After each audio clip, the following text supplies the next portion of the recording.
Hello दोस्तों, आज हम पढ़ेंगे वर्कशीट नंबर 41 हिंदी की। कन्यादान वाले जो पोयम थी वही इस बारी आई है। देखते हैं कन्यादान का द्वितीय भाग।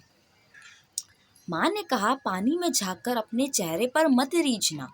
आग रोटियां सेकने के लिए, जलने के लिए नहीं। वस्त्र और आभूषण शाब्दिक भ्रमों की तरह बंधन है स्त्री जीवन के। माँ ने कहा, लड़की हो ना, पर लड़की जैसा दिखाई मत देना। देखते हैं जो हमें पोयम पढ़ी है उसका मतलब आखिर क्या है।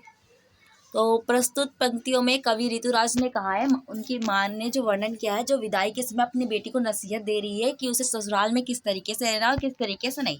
सबसे पहले माँ अपनी बेटी को बोलती है कि अपनी सुंदरता पर कभी भी मत इतराना, क्योंकि सांसारिक जीवन के सही तरीके से चलाने के लिए सुंदरता से ज़्यादा हमारे गुण काम आते हैं। फिर माँ अपनी बेटी को कहती है कि आग रोटियां पकाने के लिए होती है, ना कि जलने के लिए। अर्थात वह अपनी बेटी को ये कहना चाहती है कि अपनी जिम्मेदारी को अवश्य निभाना, परंतु किसी अत्याचार को मत सहना। उसके बाद माँ कहती है कि वस्त्र और आभूषण के मोह में कभी ना पड़ना। यह केवल एक बंधन है जिसको कभी भी नहीं बांधना चाहिए। इसके चक्कर में बसा बसाया संसार भी उजड़ जाता है। आगे माँ अपनी बेटी को कहती है कि अपने आप को किसी के सामने एक दुर्बल कन्या की तरह प्रस्तुत मत करना, और ना ही अपनी निर्बलता किसी के सामने आने देना। इस संसार के लोग निर्बल के रूप ऊपर ही अत्याचार करते, इसलिए उन्होंने कहा कि अपने भीतर नारी के सभी गुण बनाए रखना, लेकिन दूसरों के सामने कभी भी खुद को निर्मल व असहाय मत दिखाना। इसमें पोयम में क्या है कि जो कन्यादान है उसमें माँ अपनी बेटी को समझा रही है कि बेटा, तू अपने ससुराल में कैसे जियो, अपने ऊपर अत्याचार नहीं सहना है, अपने आप को हिम्मती बना के रहना है। तुम हो कन्या, तुम हो मतलब सुंदर हो, कोमल हो, लेकिन तुम खुद क्या हो, मजबूत भी हो अंदर ही अंदर। ये उसकी माँ को समझाना चाहती है कि तुम्हारा जो जीवन है वो तुम नई शुरुआत करने जा रहे हो, जहाँ पर हम लोग नहीं होंगे, तो तुम्हें खुद ही ध्यान रखना है और अपने आप को एकदम निर्बल नहीं, दुर्बल नहीं, मजबूत बनकर तुम्हें खड़ा रहना है। आगे हम क्वेश्चंस देखते हैं क्या क्या क्वेश्चंस है। पद्यांश व उसके भावार्थ को पढ़कर निम्नलिखित प्रश्नों का उत्तर दीजिए। पहला है, माँ ने अपनी बेटी को क्या क्या सीख दी। माँ जी अपनी बेटी को क्या क्या सीख दे रही है, तो इसमें है, माँ ने अपनी बेटी को सीख दी है कि तुम अपनी सुंदरता व कोमलता पर मन ही मन प्रसन्न ना होना। आग पर रोटियां सेकी जाती है, इस पर स्वयं को मत जलाना। स्त्री के जीवन में गहने और कपड़े बंधन का कार्य करते हैं, परंतु तुम अपनी शक्तियों को, गुणों को, अधिकारों को पहचाना और गलत बात का विरोध करना। ये माँ उसे सीख दे रही है अपनी बेटी को। आपके विचार में माँ ने ऐसा क्यों कहा कि लड़की होना पर लड़की जैसा दिखाई मत देना। माँ ऐसा क्यों कह रही है कि तुम लड़की तो हो पर लड़की जैसा दिखाई मत देना।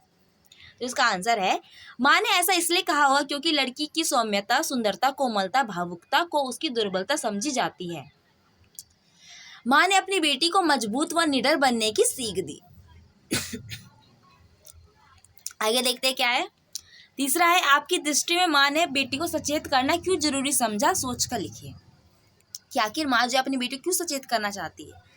तो मेरे हिसाब से क्या है, माँ अपनी बेटी को सचेत करना इसलिए जरूरी समझा क्योंकि वह अपने अधिकारों एवं कर्तव्य को अच्छी तरह से जान सके और अच्छे व बुरे में अंतर कर सके। यानी वो बता रही है अपनी बेटी को कि आखिर तुम्हें जो है अच्छी तरीके से अब रहना है, अपने लिए खुद सोचना है कि तुम्हारे अधिकार क्या है, तुम्हारी क्या जरूरत है और क्या तुम्हारे लिए सबसे ज़्यादा तुम्हारी लाइफ में इम्पॉर्टेंट है।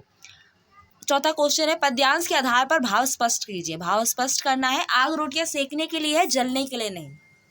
इसका आपको बताना है कि इसका मतलब क्या है। इन पंक्तियों में समाज में स्त्री की दयनीय अवस्था को दर्शाया गया है, जहां दहेज के नाम पर स्त्री को प्रताड़ित किया जाता है और उसे जला भी दिया जाता है। कहने का मतलब क्या है, क्या कहा जा रहा है कि जो आग है उस पर रोटियां सेकी जाती है, जलाया नहीं जाता, यानी किसी भी इंसान को उस पर नहीं जलाया जाता। और क्या कहना चाहता है, ये कन्यादान जो है उसमें क्या है, शादी हो रही है।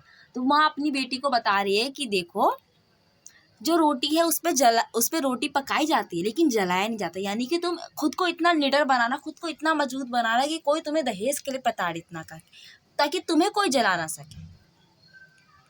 आइए देखते हैं आगे क्वेश्चन क्या है। पांचवा क्वेश्चन है, गतिविधि।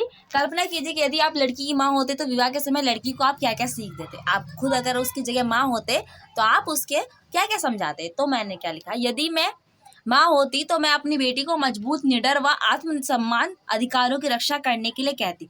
उसे समझाती कि औरत कमजोरी का नाम नहीं बल्कि मजबूती का नाम है, और जो सबको अंधकार से प्रकाश की ओर लेकर जाती है। ठीक है फ्रेंड्स, यहाँ पर मेरा वीडियो कंप्लीट होता है। आपको वीडियो कैसा लगा प्लीज़ से बताइए, इसे लाइक कीजिए, कमेंट कीजिए, शेयर कीजिए और आगे की वीडियोस देखने के लिए प्लीज़ मेरे चैनल को सब्सक्राइब कीजिए। Thank you.